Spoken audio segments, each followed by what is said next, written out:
Construct green function d square y over dx square is equals to 0 with boundary condition y of 0 and y prime of a is equals to 0. So solution के लिए हमें पता है सबसे पहले हमें green function कहना पड़ेगा. Let G x into x prime be a given Green function for operator alpha such that. अब हमें पता है कि अल्फा को ग्रीन फंक्शन जो हमें दिया होगा उसके ऊपर अप्लाई करते हैं तो ये Kronecker delta x into x prime के इक्वल आता है और ये हमारा स्टेप नंबर 1 है. अब हमने इसको कहाँ पे सॉल्व करना है. When x is not equals to x prime. X is not equals to x prime पे हमें पता है कि ये वाली टर्म जो है वो 0 के इक्वल हो जाती है. Next is how to find value of operator alpha. अब अल्फा हमें पता है F of x is equals to alpha Y होता है. अब यहाँ पे देखें ये हमें एफ ऑफ एक्स बेसिकली जो है वो प्रोवाइड किया गया है तो ये हमारे पास जो है वो अल्फा वाई के इक्वल होगा. तो ये बनेगा f of x is equals to alpha y. F of x की वैल्यू है D square y over D x square is equals to alpha y. तो d square over D x square is equals to alpha बच गया. तो यहाँ से हमें पता लग गया कि अल्फा की वैल्यू क्या आ गई D square over D x square. जब ये वाली वैल्यू हमने इक्वेशन नंबर 2 में सब्सटीट्यूट की अल्फा की जगह पे d square over D x square आ गया और Green function as it is equals to 0. अब नेक्स्ट हमें पता है कि स्टेप नंबर 2 में हमने कहा था solve for alpha to get a general solution. Step number 2 क्या था. Solve for alpha to get general solution. अब ग्रीन फंक्शन हमें पता है कि हमने क्वेश्चन में पूछा क्या गया कंस्ट्रक्ट ग्रीन फंक्शन. तो ग्रीन फंक्शन 0 नहीं हो सकता तो हमें अल्फा की वैल्यू को 0 के बराबर पुट करना पड़ेगा. अल्फा की वैल्यू क्या है D square over D x square is equals to 0 जो कि हमें पता है कि D square over D x square second derivative है डी स्केयर के इक्वल आ गया equals to 0. So D is equals to 0. अब लास्ट लेक्चर में मैंने जनरल सोल्यूशन लिखने बताए थे कि हमारे पास कौन से केस के लिए कौन सा जनरल सोल्यूशन बनेगा. And when D is equals to 0 तो जनरल सोल्यूशन हमारे पास किस फॉर्म का होगा a plus B X exponent जो हमारे पास वैल्यू आई वो और x. अब e पावर 0x हमारे पास 1 के इक्वल होता है तो जनरल सोल्यूशन हमारे पास बच गया a plus B X. Now step number 3. Step 3 में हमने कहा था चूंकि हमने कंडीशन जो ली है वो है x is not equals to x prime तो हमारे पास दो केसेस बनते हैं या तो x lesser than ex prime होगा या x greater than ex prime होगा. जब लेस देन का केस होगा तब हमारे पास लेफ्ट ग्रीन फंक्शन बनता है.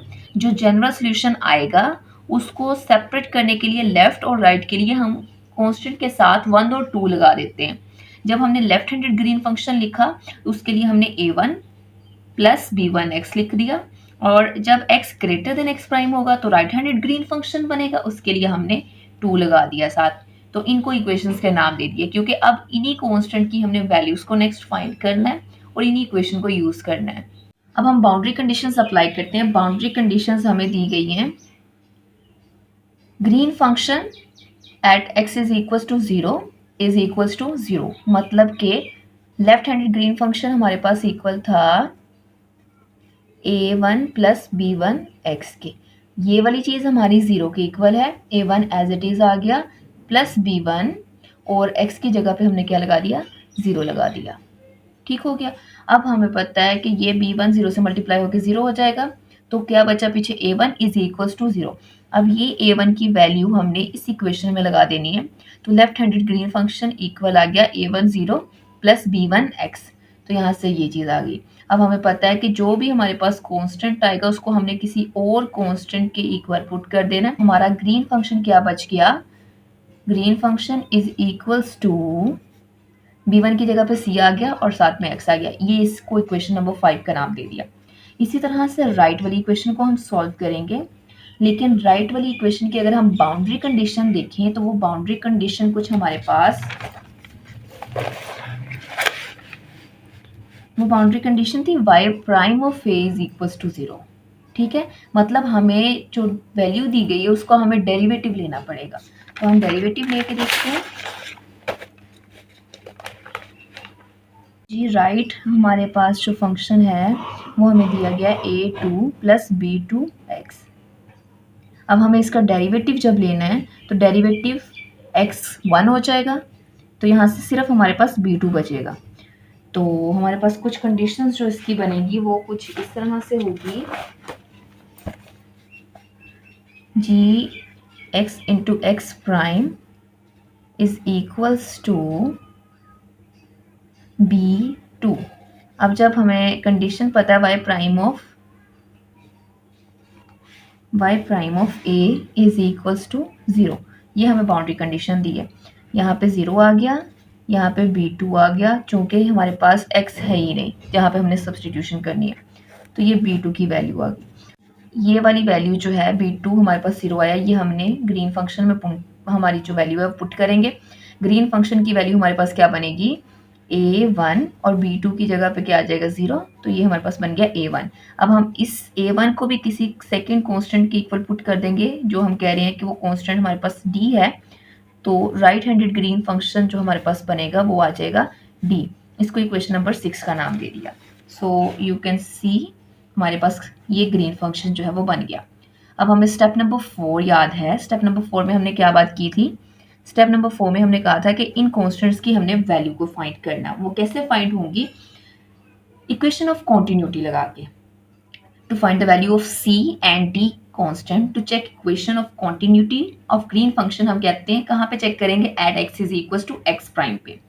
Then left handed Green function is equal to right handed Green function. Boundary क्या है, x is equal to x prime पे। हमने लेफ्ट हैंडेड ग्रीन फंक्शन की वैल्यू लगाई, राइट हैंडेड ग्रीन फंक्शन की value लगाई, जहां जहां x था वहां पे x प्राइम की सब्सटीट्यूशन कर दी, तो ये हमारे पास जो है वो एक रिजल्ट आ गया। अब नेक्स्ट स्टेप नंबर 5, हमें पता है कि हम लोगों ने इसकी कुछ इक्वेशंस को याद किया था। हमारे पास एक अल्फा की इक्वेशन थी, इस अल्फा की इक्वेशन को हमारे पास जो क्वेश्चन में अल्फा था उसके साथ कंपेयर करेंगे, तो यहाँ से p की वैल्यू हमारे पास 1 आ रही है। ये वाली वैल्यू हम इस इक्वेशन नंबर 8 में पुट करेंगे, तो हमारे पास आंसर क्या आएगा। अब जब हमने इस इक्वेशन में इसकी वैल्यू को सब्सटीट्यूट किया, हमारे पास फॉर्मूला है p of x prime d over dx left handed Green function minus d over dx right handed Green function at x is equals to x prime at x is equals to x prime is equals to -1, ये चीज़ आ गई। अब इसकी value हमारे पास 1 आई है। d over dx left green function हमारे पास cx था, at x is equals to x prime minus right green function हमारे पास d था, at x is equals to x prime is equals to -1।